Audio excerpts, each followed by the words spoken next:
اعوذ باللہ من الشیطان الرجیم بسم اللہ الرحمن الرحیم الصلاۃ والسلام علیکہ یا رسول اللہ الصلاۃ والسلام علیکہ یا حبیب اللہ صلی اللہ تعالی علیہ وسلم۔ السلام علیکم ناظرین حضرات، یووا صوفی مشن میں آپ سبھی کو خوش آمدید۔ جیسا کہ کل کے ویڈیو میں ہم نے آپ کو بتایا تھا کہ کل جو ہم بات کریں گے وہ تعظیم مشائخ پہ بات کریں گے، تو آج ہم دادا حضور کی نصیحت سے، ان کے مسئلے سے بات کریں گے کہ تعظیم مشائخ کیا ہے۔ تو دادا حضور جو فرمایا ہے انہوں نے، اور جو حکیم سکندر شاہ صاحب نے لکھا ہے سیرت فخر العارفین میں، وہ یہ ہے کہ دادا حضور کی بارگاہ میں جب کوئی شخص مرید ہونے کے لیے آتا تھا اور اس وقت ان کا کوئی خلیفہ ان کے والد صاحب کا یا ان کے پیر کا آ جاتا تھا، تو آپ اس کو، اپنے مرید کو مرید نہیں کرتے تھے، اس لیے کہ ایسا نہ ہو کہ اس کو کچھ تکلیف پہنچے، اس کو ایسا لگے کہ یہ ہم سے افضلیت ظاہر کر رہے ہیں۔ اور دوسرا مسئلہ یہ تھا کہ آپ دادا حضور کبھی کسی کو کمتر نہیں سمجھتے تھے، اور کسی بھی سلسلے کا خلیفہ یا پیر آئے، مشائخ آئے، یا ان کے والد صاحب کا خلیفہ یا ان کے پیر و مرشد کا خلیفہ وہاں پر تشریف لے کر کے آئے، تو آپ اس کو ایک پیر کی ہی عزت دیا کرتے تھے۔ اس کو ایسا نہیں تھا کہ اس کو کہ ہمارے والد صاحب کا خلیفہ ہے تو یہ ہمارے سامنے کیا ہے، ہمارے پیر و مرشد کا خلیفہ ہے تو یہ ہمارے سامنے کیا ہے، ہم سجادے ہیں، ہم خلیفہ ہیں، ہم سب کچھ ہیں، ہم خاندانی ولی ہیں، شہداد ہیں، ہم سب سے زیادہ قابل ہیں۔ لیکن دادا حضور نے کبھی یہ سب چیزوں کو ظاہر نہیں کیا، بلکہ ہمیشہ کمتر ظاہر کیا، اور ان کو وہی عزت دی کہ جو ایک پیر کی عزت ہوتی ہے، جبکہ وہ تو غلام تھے دادا حضور کے، جو ان کے والد صاحب کے خلیفہ تھے وہ تو ان کے غلام ہوئے، کیونکہ وہ اس گدی کے غلام ہیں اور گدی کے وارث ہیں۔ لیکن انہوں نے ان کو کبھی اس نگاہ سے نہیں دیکھا، نہ کہ ان کے ساتھ ایسا کوئی برتاؤ کیا، بلکہ ان کے ساتھ ایسا محسوس ان کو کرایا کہ وہ بہت بہتر ہیں۔ تو اس سے معلوم پڑا کہ ایک عاجزی، جو کہ صوفیہ اکرام کی ایک خاص پہچان ہے، کہ عاجزی میں رہنا، اپنے آپ کو کمتر دکھا کے چلنا، یہ صوفیہ اکرام کی ایک خاص پہچان ہے۔ تو دادا حضور نے ہمیشہ جو بھی ان کا خلیفہ آیا، والد صاحب کا، ان کے پیر کا، اس کو ہمیشہ بہت زیادہ عزت دی، اس کو ایک مہمان کے طریقے سے رکھا، اور ایک مہمان، خاص مہمان کی جو خاطرداری ہوتی ہے، وہی خاطرداری اس خلیفہ کی، اور اس کے سامنے جلدی کسی کو مرید نہیں کیا۔ بہت ہی کوئی خاص مسئلہ آ گیا، کسی کو کہیں جانا ہے یا کوئی خاص کام ہے کہ اس کو فوراً ہی مرید ہونا ہے، تو فوراً کے مسئلے میں تو آپ نے مرید کیا، اس کے بعد آپ نے کسی کو بھی مرید نہیں کیا۔ اور جہاں تک بات رہی دوسرے سلسلے کے خلفاؤں کی یا پیر و مرشد کی، کوئی آ گئے تو ان سے بھی آپ کا رویہ وہی رہا جو اپنے لوگوں سے رہا، کہ ان کی بھی وہی تعظیم، وہی عزت کہ جو ایک پیر کی ہوتی ہے، جو ایک خلیفہ کی عزت ہوتی ہے، اس کو وہی دی، اسے بھی کمتر یا چھوٹا یا غیر نہیں سمجھا، اس کو بھی اپنا ہی سمجھا، اور اس کو بھی ایک اپنے خاص مہمان کی طرح رکھا، اس کی خاطرداری بھی ویسی ہی کی۔ اور اتنا ہی نہیں، اس کے سامنے تو آپ نے کسی کو بھی مرید نہیں کیا، اس لیے کہ اس کو ایسا نہ لگے کہ یہ ہمارے سامنے اپنی افضلیت دکھا رہے ہیں یا شیخ ہونے کی شیخی دکھا رہے ہیں، کہ ہاں ہم اتنے بڑی گدی نشین ہیں، خلیفہ ہیں، تو ہم لوگوں کو مرید کر رہے ہیں، تو ان کے دل کو یا ذہن کو ایسا نہ پہنچے، ایسا سی بات نہ سمجھ میں آئے۔ تو اس لیے آپ رضی اللہ تعالیٰ ان کے سامنے، غیر خلیفاؤں کے سامنے یا غیر پیروں کے سامنے کبھی کسی کو مرید نہیں کرتے تھے۔ اب ہو سکتا ہے کہ ہماری جو لوگ یہ ویڈیو دیکھیں وہ یہ سمجھیں کہ حضور مولوی عبدالحی شاہ چٹگامی رحمۃ اللہ علیہ کے پاس علم کی کمی ہوگی، تو اس کے لیے آپ لوگ ہمارے جو پہلے کے ویڈیو ہیں آپ لوگ وہ دیکھ سکتے ہیں، اس کے اندر کی ہم نے بتایا ہے کہ دادا حضور کا علم کیا تھا اور دادا حضور کی افضلیت کیا تھی، پھر بھی میں آپ کو تھوڑی سی کچھ بات بتاتا چلتا ہوں کہ دادا حضور فرنگی محل جو مدرسہ ہے لکھنؤ کا، وہ ان کے وقت کا سب سے بڑا مدرسہ تھا، اور آپ نے وہاں سے تعلیم حاصل کی، اور اس کے بعد آپ نے کئی مدرسوں میں پڑھایا، اور کئی مدرسوں میں پڑھانے کے بعد وہاں پر تعلیموں دی سب کو، اور بڑے بڑے عالم آپ کے شاگرد ہوئے، اور بڑے بڑے عالم آپ کے مرید اور خلیفہ ہوئے۔ تو اتنی بڑی شخصیت تھے آپ کہ ایک بار جب آپ کا پڑھائی کا دور چل رہا تھا اور آپ تعلیم حاصل کر رہے تھے، تو آپ نے پہلے شریعت کی تعلیم حاصل کی، پھر طریقت کی، تصوف کی تعلیم کو حاصل کی، معرفت، حقیقت، اور آپ نے کئی ولیوں سے تعلیم حاصل کی۔ ایک وقت ایسا آیا کہ خود خواجہ خضر السلام اللہ کے حکم سے آپ کے پاس آئے اور آپ سے کہا کہ اب آپ اپنی تعلیم کو بند کر دیں، آپ کو اب تعلیم کی ضرورت نہیں ہے، اور اب آپ کو تبلیغ کی ضرورت ہے، اب آپ تبلیغ کیجیے اور اپنی سلسلے کو دراز کیجیے، سلسلے کی تبلیغ کیجیے اور دین کی تبلیغ کیجیے۔ اس کے بعد میں جو لوگ اور جاننا چاہتے ہیں وہ ہمارے پچھلے ویڈیو دیکھیں، اور آنے والے وقت میں ہم آپ کو بتائیں گے کہ ان کی کیا شان تھی دادا حضور کی۔ دادا حضور مولوی عبدالحی چٹگامی رحمۃ اللہ علیہ کی شان اور ان کے علم، ان کا فیض بیان نہیں ہو سکتا، اور جن کو دیکھنا ہے وہ سرچ کر کے دیکھ سکتے ہیں، اور آگے آنے والے ویڈیو میں ہم دکھا بھی دیں گے کہ مولوی عبدالحی چٹگامی رحمۃ اللہ علیہ کا کیا معاملات تھے۔ اس کو ہم کوشش کریں گے، لیکن یہاں پہ سمجھنے کے لائق جو بات ہے وہ یہ ہے کہ آج جس لیے میں نے یہ موضوع بنایا ہے، آج کا یہ تعظیم مشائخ کو جو میں نے موضوع بنایا ہے، اس لیے بنایا ہے کہ آج ہم اپنے معاشرے میں دیکھتے ہیں کہ ہر پیر، ہر سلسلہ دوسرے سلسلے پر طنز کستا ہے، ان کو کمتر سمجھتا ہے، یہاں تک کہ کچھ تو اپنے ہی پیر بھائیوں کو کمتر سمجھتے ہیں۔ تو اب کوئی اپنے پیر بھائیوں کو کمتر نہ سمجھے اور کوئی دوسرے سلسلے پر طنز نہ مارے،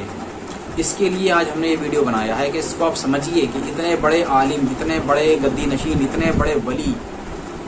کیونکہ خاندانی عالم، خاندانی ولی تھے آپ اور آل رسول، اس کے باوجود آپ کے اندر اتنی عاجزی تھی۔ تو ہمیں سیکھنا چاہیے ہمارے بزرگوں سے، اور ہمیں سیکھنا چاہیے ہمارے صوفیاء اکرام سے، ہمارے ولیوں سے، اولیاء سے، کہ آخر کیا ہے تعظیم دوسرے سلسلے کے لوگوں کی اور کیسے ہم ان کی عزت کریں۔ تو یہ ہمارے صوفیاء اکرام، ہمارے بزرگان دین ہمیں بتائیں گے۔ اور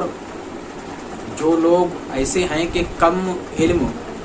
کم تعلیم لے کر کے پیر سے نکل پڑے، خود پیر بن گئے اور پھر دوسروں کو مرید کر لیا، انہیں بھی گمراہ کر دیا، تو ایسا نہ کیجیے۔ آپ لوگوں سے میری گزارش ہے کہ یہ سب حرکتیں نہ کریں، اپنے پیر سے تعلیم حاصل کریں، گمراہی سے بچیں اور صحیح تعلیم کو حاصل کریں، اور صحیح تعلیم حاصل کرنے کے بعد لوگوں تک صحیح باتیں پہنچائیں، نہ کہ کوئی غلط باتیں آپ لوگ پہنچائیں، اور کسی بھی سلسلے پر یا کسی بھی پیر پر طنز نہ ماریں، نہ طنز کسیں، نہ ہی کہ کسی کو کمتر سمجھیں، سب کو اپنے سے بہتر سمجھیں۔ اگر کوئی صوفی یا کوئی پیر فقیر آپ کے سامنے آتا ہے تو اس سے سکھانے کی کوشش نہ کریں، اس سے سیکھنے کی کوشش کریں، کیونکہ ہر کسی کے پاس کچھ نہ کچھ خاص ضرور ہوتا ہے، اللہ نے کسی نہ کسی کو کچھ نہ کچھ خاص ضرور دیا ہے، تو وہ جو ضرور اللہ نے اسے دیا ہے اس سے لینے کی کوشش کریں، اس پر اپنا علم جھاڑنے کی کوشش نہ کریں، بلکہ اس سے جو اس کو اللہ نے دیا ہے اس سے اور وہ حاصل کرنے کی کوشش کریں، کیونکہ علم بانٹنے سے بڑھتا ہے، گھٹتا نہیں۔ ہم تو لینے کی بات کر رہے ہیں، جن کو ضرورت ہے، جو لوگ آپ کی بات کو سنتے ہیں، آپ سے علم سیکھنا چاہتے ہیں، آپ سے کچھ سمجھنا چاہتے ہیں، ان کو سمجھائیں۔ باقی جو صوفیاء اکرام آپ کو ملے، جو پیر فقیر آپ کو ملے، تو ان سے سیکھیں، بلکہ نہ کہ ان پر طنز کسیں، ان پر چھیٹا کسی کریں، ایسا نہ کریں۔ انشاءاللہ ہماری امید ہے مجھے کہ انشاءاللہ آپ لوگ اس بات پر میری عمل کریں گے، اور جو بھی صوفیاء اکرام جس سلسلے سے بھی ہیں ان کی عزت کریں گے، اور کسی پر کسی طرح کا طنز آپ لوگ نہیں کسیں گے۔ اور وہ لوگوں سے میری گزارش ہے جو کچھ کم علم سیکھنے کے بعد کہیں پر بیٹھ کر کے کچھ بھی بکتے پھرتے ہیں، ایسے لوگوں سے میری گزارش ہے کہ اپنی زبان کو بھائی قبضے میں رکھیں، لگام دے کے رکھیں، صحیح علم سیکھیں اور صحیح علم کو سمجھیں، علم کی گہرائی تک جائیں، کیونکہ علم ایک سمندر ہے، جتنا اسے سمجھو گے اتنا ہی آپ سمجھتے ہوئے چلے جاؤ گے۔ تو جس مسئلے کو بھی آپ سمجھیں پورا صحیح طریقے سے سمجھیں، نہ کہ آدھا ادھورا سمجھیں، کیونکہ آدھا ادھورا جو علم ہوتا ہے وہ گمراہی کا راستہ ہوتا ہے۔ اس لیے علم کی ایک بات بھی اگر آپ سمجھیں، نبی نے فرمایا کہ ایک حدیث کو سن کے دوسرے تک پہنچاؤ لیکن اسے مکمل سمجھو۔ نبی نے بھی خود فرمایا ہے، ہمارے نبی کریم صلی اللہ علیہ وسلم نے خود فرمایا ہے حدیثوں کے بارے میں کہ زیادہ حدیثیں یاد کرنے کی ضرورت نہیں ہے، ایک حدیث کو ہی صحیح طریقے سے سمجھو اور صحیح طریقے سے سمجھا دو، اسی میں ہی آپ کامیاب ہو جاؤ گے۔ لیکن حدیث جو ایک ظاہر کا مسئلہ ہے وہ تو آسان ہے، تو اس کے بارے میں نبی فرماتے ہیں کہ صحیح سے سمجھو، صحیح سے سمجھاؤ۔ لیکن جہاں تک ہم بات کریں علم تصوف کی، علم طریقت کی، تو یہ ایک بہت ہی گہرائی کا مسئلہ ہے جو کہ عام عقلوں سے باہر جاتا ہے۔ عام لوگوں کی عقل میں یہ مسئلہ نہیں آتا، یہ مسائل عام لوگوں کی عقل میں نہیں آتے، یہ سب کے لیے نہیں ہے۔ یہ اللہ کے خاص جو بندے ہوتے ہیں، جو اللہ کے خاص لوگ ہوتے ہیں، یہ علم صرف ان کے لیے ہے جن پر اللہ اور اس کا رسول مہربان ہو جائے، جس پر پنجتن پاک مہربان ہو جائیں، جن کو آل علی کی آل کا صدقہ مل جائے،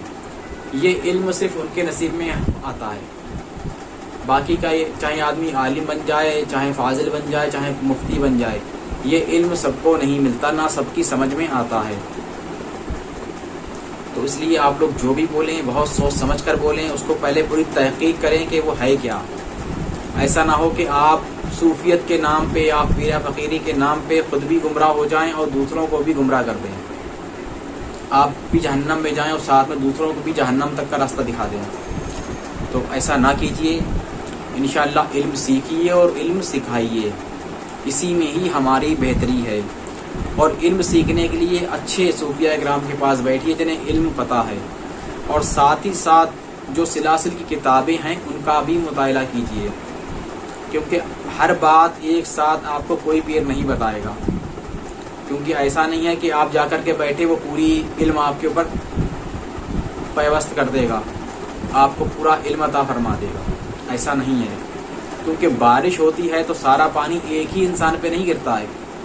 وہ بارش پورے پہ برستی ہے، سب کو سیراب کرتی ہے،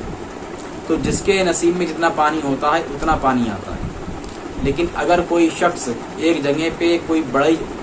تالاب یا حوض بنا لے تو بہت زیادہ فائدے میں رہے گا، کیونکہ جو اس پر گرا وہ بھی اس کا ہے، اور جو اس حوض میں اکٹھا ہوا وہ بھی اسی کا ہے۔ تو اس لیے یہ جو حوض ہے، جس کو ہم حوض کی مثال دے سکتے ہیں، تو وہ حوض کتابیں ہیں کہ ہم اپنے پیر و مرشد سے پہلے تو علم سینہ، علم سفینہ، علم لدنی، یہ سب کو سیکھیں، سمجھیں، حاصل کریں اس کو، اور اس کے بعد میں کتابوں سے بھی علم حاصل کریں، جس سے کہ ہمارے علم میں اضافہ ہو، اور ساتھ ہی ساتھ ہمارے پاس ثبوت بھی رہیں کہ اگر ہم کہیں پر بیٹھ کے کوئی بات بولیں تو وہ بات کہاں پر ہے، کیسے ہے، کیوں ہے، اس کا پورا جواب ہمارے پاس درج ہونا چاہیے۔ کیونکہ آج کا جو ماحول ہے وہ فرقہ وارانہ ماحول ہے، آپ کتنا بھی بچیں لیکن کہیں نہ کہیں آپ کا سامنا فرقہ پرستوں سے ہو ہی جائے گا۔ اس لیے میری گزارش ہے آپ لوگوں سے کہ علم کو زیادہ سے زیادہ گہرائی سے سمجھیں، اور سمجھنے کے بعد اب پھر آگے لوگوں تک اس علم کو پہنچائیں، اور جو راز کی باتیں ہیں چھپانے کی، ان کو چھپا ہی رہنے دیں، چھاپنے کی کوشش نہ کریں۔ وہ صرف ان کے لیے ہوتی ہیں جو خاص ہوتے ہیں، جن کو خود پیر عطا فرماتا ہے۔ اب پیر اپنے خاص مریدوں کو عطا فرماتا ہے، نہ کہ ہر مرید کو۔ تو پھر یہ حق آپ کو کس نے دے دیا کہ آپ نے اگر کوئی بات پیر سے سن لی تو آپ وہ عام عوام کو بتا رہے ہیں؟ ایسا نہ کریں۔ ہمارے اتہاس میں کئی ایسے لوگ ہیں، حضرت بلے شاہ، شمس تبریز، اور بھی کافی ایسے بزرگ ہیں کہ جنہوں نے کچھ بولا یا کچھ کہا یا کچھ کر کے دکھایا، بعد میں جب شریعت کا فتویٰ آیا تو کسی کو اپنی کھال دینا پڑی، تو کسی کو اپنی زبان دینا پڑی، تو کسی کو اپنی گردن دینا پڑی، لیکن انہوں نے خوشی خوشی دے بھی دی۔ پر آج ہمارے معاشرے میں یہ ہے کہ انہوں نے کچھ مسئلہ آنے پر اپنی زبان کو کھولا، کچھ حالات بننے پر اپنی زبان کو کھولا اور کچھ بیان کیا، کچھ بتایا. لیکن ہمارے سامنے آج یہ ہے کہ نہ تو کوئی مسئلہ ہوتا ہے، نہ کوئی مسائل ہوتا ہے، نہ کوئی ضرورت ہوتی، کیونکہ ہمارے بس کا تو کچھ ہے ہی نہیں. ان کے بس کا تھا تو انہوں نے بہت کچھ کیا، ہمارے بس کا تو کچھ ہے ہی نہیں. جو ہم کیا کریں گے اور کیا بتائیں گے، کیا سمجھائیں گے، اور ہم کیا کر سکتے ہیں. لیکن ہم کر کیا رہے ہیں؟ ہم کر یہ رہے ہیں کہ فری میں ان باتوں کا ایڈوائز کر دیتے ہیں کہ جن کا ہمیں کرنا ہی نہیں چاہیے، جن کو ہمیں بولنا ہی نہیں چاہیے. اور حقیقت یہ ہے کہ ہم ان کو جانتے بھی نہیں گہرائی سے ہیں کہ وہ ہے کیا چیز. تو سنبھل کے بولیے، سنبھل کے رہیے، کچھ بھی نہ بولیے، صرف اتنا ہی بولنا چاہیے جتنا کہ بولنا ہے. تو میرے بھائی، اگر آپ کو میری بات اچھی لگ رہی ہو